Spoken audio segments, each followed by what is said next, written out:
কাকতালীয়ভাবে নাম্বারের ব্যবধানের দৃষ্টিতে সেই মেহার স্কুলের সাথে সেই হিতমণিদের সাথে গ্রহণ করবেন, বিচারকের দায়িত্ব পালন করবেন।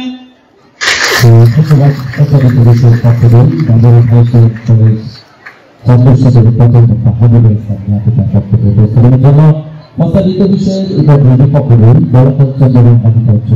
প্রথম কথা সাবিকুল ইসলাম ইত্যাদি বক্তব্য বিস্তারিত আমন্ত্রণ জানাচ্ছি। সাবিকুল ইসলাম প্রতিপক্ষ দলের প্রথম বক্তার বক্তব্যের মাঝে অস্পষ্টতা লক্ষ্য করলাম। মানে সভাপ্রধান যা স্পষ্ট প্রমাণ করে প্রতিপক্ষ বিষয়টি মন থেকে মানতে পারছে না, তাই তারা বলতে পারছে না। সভাপ্রধান আমাকে আমার বিষয়কে উপস্থাপন করার জন্য আজকে প্রস্তাবিত বিষয় প্রজন্মের শিক্ষায় জ্ঞান নয় নৈতিকতায় অধিক জরুরি। বিপক্ষ বলছে মানে সভাপ্রধান আজকে এই প্রশ্ন থেকে সংজ্ঞান করলে আমরা যে বিষয়গুলো পাই তা হলো প্রজন্ম শিক্ষা জ্ঞান নৈতিকতা অধিক এবং জরুরি। প্রথমেই আসা যাক প্রজন্ম প্রসঙ্গে। প্রজন্ম অর্থ হচ্ছে একটি নির্দিষ্ট সময়ে জন্মগ্রহণ করা এবং বেঁচে থাকা মানুষের সমষ্টি। এবার আসে শিক্ষা প্রসঙ্গে। শিক্ষা হচ্ছে জ্ঞান নামে একটি প্রক্রিয়াগত পদ্ধতি। আসা যাক জ্ঞান প্রসঙ্গে।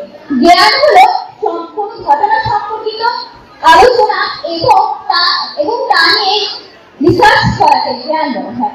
আসা যাক নৈতিকতা প্রসঙ্গে। নৈতিকতা হলো মানবিক আদর্শগুলি একটি প্রণালী যা একজন ব্যক্তিকে কোনটি ভুল আর কোনটি সঠিক তা বোঝায়। নৈতিকতা কখনোই একজন মানুষের ভালো মানুষ হিসেবে গড়ে ওঠার মুখ্য মাধ্যম হতে পারে না। আসি অধিক প্রসঙ্গে। বাংলার একাধিক শব্দটির সংখ্যায়িত রূপ হচ্ছে অধিক, অর্থাৎ আমরা যখন দুই বা ততোধিক কোনো শব্দের সাথে তুলনা করি তখন অধিক প্রাধান্য পাবো সেটির সাথে আমরা এই অধিক নামক বিষয়টি যোগ করি। আর এই অধিক জায়গাটি আমাদের আছে তীব্র বিরোধিতা। আসা যাক জরুরি প্রসঙ্গে। অবস্থানটিতে কোনো জিনিসের অধিক প্রয়োজনীয়তাকে জরুরি করা হয়, ঠিক যেমন প্রজন্মের শিক্ষা ব্যবস্থায় অধিক জরুরি সুশিক্ষা এবং সুস্থ পরিবেশ। সংজ্ঞাটি হলো এবার আসলে প্রস্তাবের বিপক্ষে চির অবস্থান। মানে সমাধান আমার আলোচনার প্রস্তাবের বিপক্ষে দাবি হচ্ছে প্রজন্মের শিক্ষায় জ্ঞান কিংবা নৈতিকতা কোনটি অধিক জরুরি নয়, বরং অধিক জরুরি প্রজন্মের সুশিক্ষা এবং সুস্থ পরিবেশ। মানে সমাধান সুশিক্ষা পিছনে আমরা যে উল্লেখযোগ্য ক্ষেত্রগুলোকে অধিক প্রাধান্য দিচ্ছি তা হলো ১ সশিক্ষা, ২ মূল্যবোধ, ৩ দেশপ্রেম, ৪ অধ্যবসায়। সমাধান সশিক্ষিত লোক যিনি নিজ আগ্রহে শিক্ষাদান করেন, আর সুশিক্ষিত লোক যিনি খুব ভালোভাবে শিক্ষা লাভ করেন। মানে সমাধান নিজ আগ্রহে শিক্ষা লাভ না করলে কেউ কখনো সুশিক্ষিত হতে পারবে না। সুতরাং সশিক্ষিত জাতি মানে সুশিক্ষিত।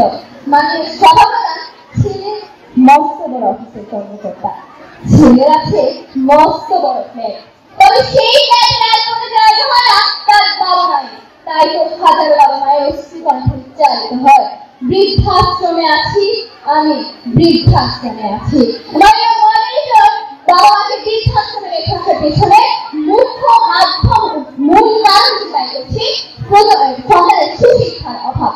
মানে এখন প্রতিপক্ষ দলের দ্বিতীয় বক্তার কাছে আমি জানতে চাইব, আপনি কি সেই বৃদ্ধাশ্রমে রেখে আসা কর্মকর্তার মতো প্রজন্ম গঠন করতে যাচ্ছেন নাকি সুশিক্ষিত প্রজন্ম গঠন করতে যাচ্ছেন? আশা করি সুশিক্ষিত হবে। মানে সহপ্রদান আমরা সকলেই জানি একটি দেশ থেকে অন্য দেশে কোন জিনিস উপহার স্বরূপ পাঠানো হলে তা ওই দেশে মন্ত্রীর মাধ্যমে কিন্তু সাধারণ জনগণের কাছে পৌঁছানো হয়।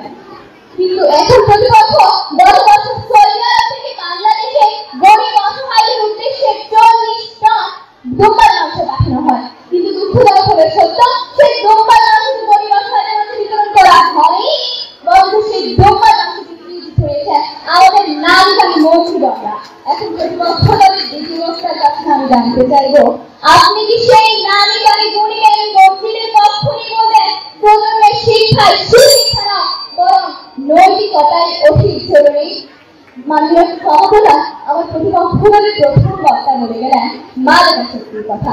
প্রতিপক্ষ মাদকাসক্তি পিছনে মূল কারণ দায়ী করছি প্রজন্মের সুশিক্ষার অভাবকে। মাননীয় সভাপ্রধান প্রতিপক্ষ দলের প্রথম বক্তা বলে গেলেন যে ঘরের গৃহবধূরা ঘরটি ঘরে গৃহ উন্নয়ন হচ্ছে, ঘর তারপর মেয়ে ছেলে একসাথে বন্ধু বান্ধব তৈরি হচ্ছে। এর পিছনে মূল কারণ হিসেবে দায়ী করা হচ্ছে প্রথমে সুশিক্ষার অভাবকে এবং সুস্থ পরিবেশের অভাবকে।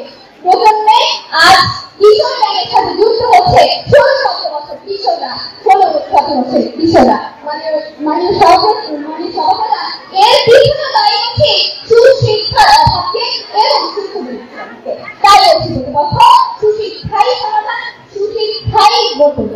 ধন্যবাদ সর্বপ্রধান, ধন্যবাদ মডারেটর, ধন্যবাদ।